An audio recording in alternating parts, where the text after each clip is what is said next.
Moby Dick. Call me Ishmael. Some years ago, never mind how long precisely, having little or no money in my purse and nothing particular to interest me on shore, I thought I would sail about a little and see the watery part of the world. It is a way I have of driving off the spleen and regulating the circulation. Whenever I find myself growing grim about the mouth, whenever it is a damp, drizzly November in my soul, whenever I find myself involuntarily pausing before coffin warehouses and bringing up the rear of every funeral I meet, then I account it high time to get to sea as soon as I can.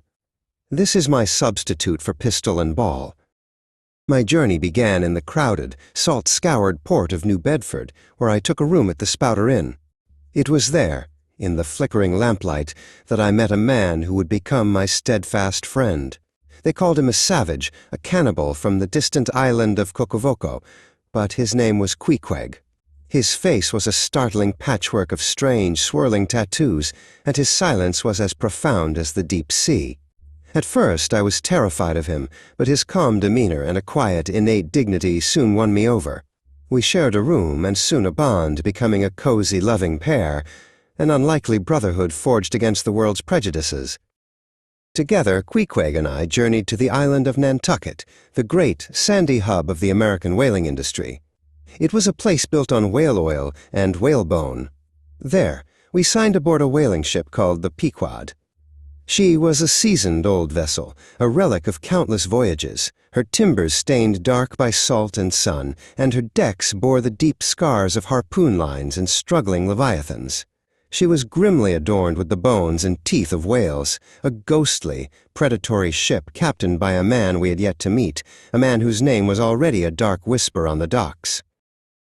As we prepared to set sail, we heard more whispers of the ship's mysterious captain, a man named Ahab. The sailors spoke of him in hushed, fearful tones, telling tales of a grim, solitary figure, a man of dark moods and a fiery, unquenchable temper. They said he had lost his leg to a monstrous sperm whale on his last voyage, and that he was now more phantom than man.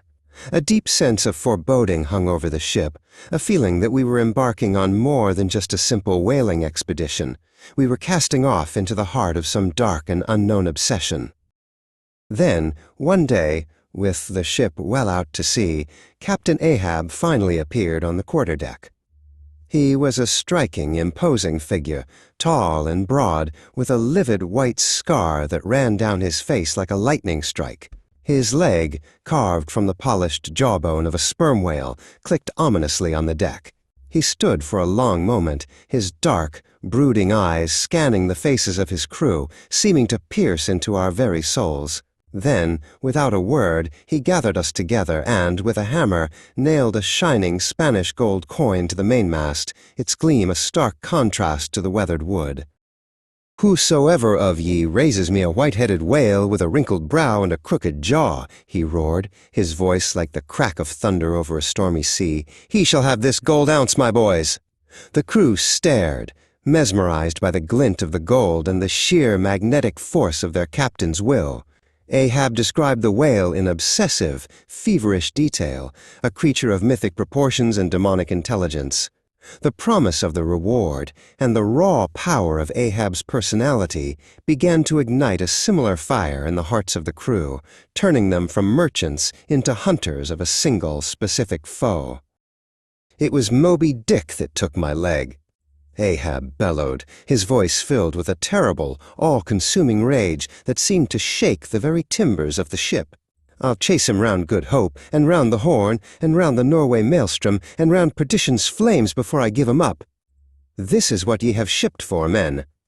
To chase that white whale on both sides of land, and over all sides of earth, till he spouts black blood and rolls fin out. His obsession was now ours. We were bound to his quest by our oaths and his madness."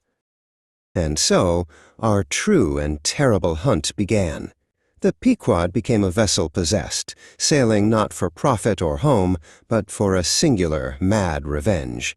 The entire crew was caught up in Ahab's feverish quest, our own desires and fears subsumed by his overpowering will. We still hunted other whales, and the work was hard and perilous. The cry of, "There she blows!"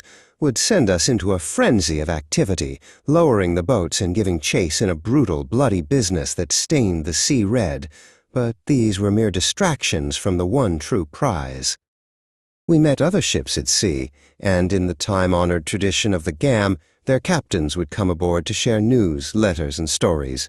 From these weary seafarers, we heard more tales of the great white whale, a creature spoken of with a mixture of terror and awe. They described him as a demon of the sea that had destroyed boats and taken the lives of many good men, a ghost that haunted the whaling grounds. These stories, meant as warnings, only served to deepen the legend of Moby Dick and to fuel the unholy fire of Ahab's obsession. Only Starbuck, the cautious and steadfast first mate, a man of faith and reason, dared to challenge Ahab's quest. "Vengeance on a dumb brute!" he cried, his voice filled with a mixture of fear and righteous defiance. "That simply smote thee from blindest instinct, madness. To be enraged with a dumb thing, Captain Ahab, seems blasphemous." But his words were like sea spray against a granite cliff. Ahab was deaf to reason. His course was set upon an internal, unholy map, and he would not be swayed from his collision with fate. The sea itself seemed to warn us of our folly. We sailed through strange, unnatural calms, the ocean as still and glassy as a mirror, trapping us for days under a burning sun. Then we were battered by sudden, violent storms that seemed to spring from nowhere, with winds that shrieked like tormented souls. One night, a ghostly green fire, St. Elmo's fire, danced on our masts and harpoons, a sight that filled the superstitious crew with a deep and unsettling dread, as if the world itself was protesting our ungodly mission.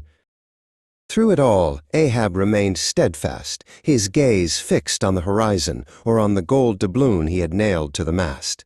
He would stand for hours, motionless, staring at the coin as if it were a talisman, a symbol of his unholy pact with vengeance. In its polished, sun-beaten surface, he saw only his own reflection, his own unyielding will, the face of a man who had made himself the enemy of all creation for the sake of his wounded pride.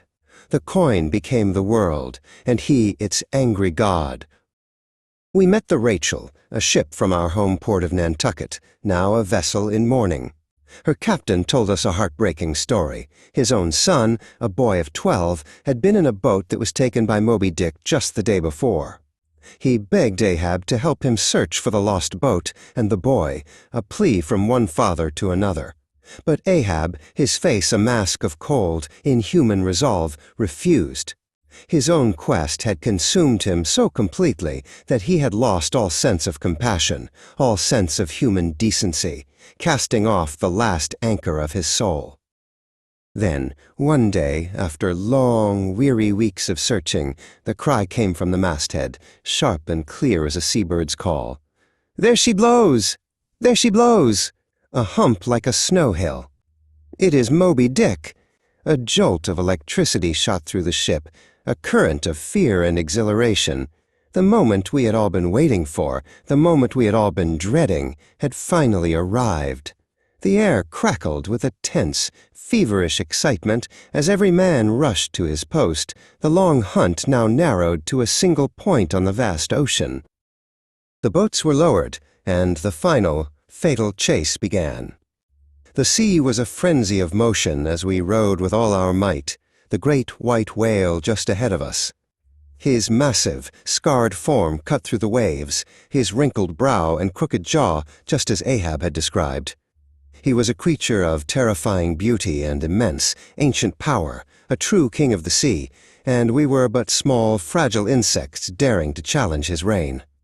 The ocean itself seemed to hold its breath. On the first day of the chase, Moby Dick proved to be more than a match for us.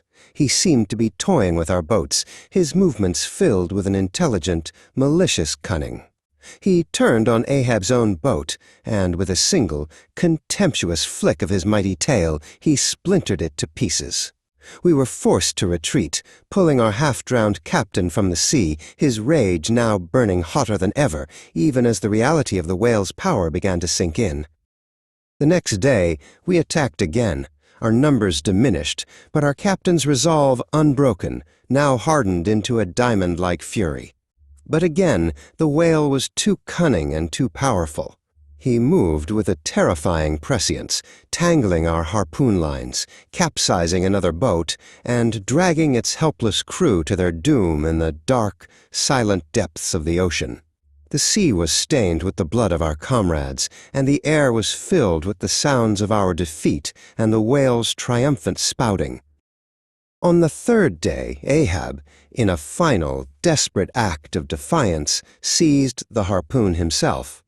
"To the last I grapple with thee," he screamed. "From hell's heart I stab at thee." He threw the iron with all his remaining strength, and it struck true, sinking deep into the whale's white flesh. But in his moment of seeming triumph, the flying harpoon line whipped around his neck, and he was dragged from the boat and into the depths, bound forever to the very beast he sought to destroy, a captive to his own revenge. With a final, terrible roar of what seemed like triumphant, intelligent rage, Moby Dick turned on the Pequod herself. The ship, which had been our home, our world, our prison, was no match for the whale's primal fury. He rammed the hull with his mighty head, and the stout timbers that had withstood 100 storms splintered like matchsticks. She went down with all hands, swallowed by the sea, a great, swirling vortex of wood and water where our proud, doomed vessel had once sailed. And I only am escaped alone to tell thee. The drama's done. I was thrown clear of the sinking ship and was saved by a strange, solemn chance. Queequeg's coffin, which had been built when he was sick and then cocked to serve as a lifebuoy, rose from the center of the vortex and became my salvation. For a day and a night I floated on that dark bier. The great shroud of the sea rolled on as it rolled 5,000 years ago, and I was left, a lone orphan on the vast, indifferent and empty ocean, adrift with the story I was fated to tell.